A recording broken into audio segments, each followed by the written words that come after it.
দেখো আজকে আমাদের ঘরে কী কী রান্না হবে, তা আমি আজকে রান্নার সব সরঞ্জাম রেডি করে দিচ্ছি। আমার বউ রান্না করবে। এখানে হচ্ছে উচ্ছে আলু দিয়ে চচ্চড়ি হবে। আর এখানে হচ্ছে আলু ডুমু ডুমু করে কাটা হয়েছে, জলে ভেজানো আছে। এখানে বেগুন কাটা হয়েছে, তার সাথে আছে এখানে হচ্ছে যে স্পেশাল মেনু লোটে মাছ। এই মাত্র পুরো টাটকা লোটে মাছ নিয়ে আসলাম বাইরে থেকে, আমি কেটে দেবো। আর এখানে সব মশলার সরঞ্জাম সব রেডি করা আছে মিক্সিং পিসেতে। আমি এখন লোটে মাছ কাটবো। পরিষ্কার পরিচ্ছন্ন করে কাজ বাজ করলে খুব ভালো লাগে। সব চোখলা এখানে আছে। কীভাবে লোটে মাছ কাটে দেখো বন্ধুরা। এই প্রথমে নেবে টানবে, সরি, আমি সব রকম কাজে পারদর্শী আছি, আমি সবই করি ঘরে। তাই যে লোটে মাছের ঝাল হবে, মাছখান রেখে নেব।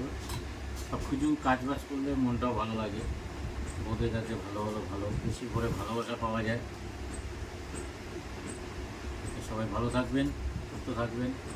আমার ভিডিও যদি আপনাদের ভালো লাগে অবশ্যই লাইক কমেন্ট সাবস্ক্রাইব করবেন।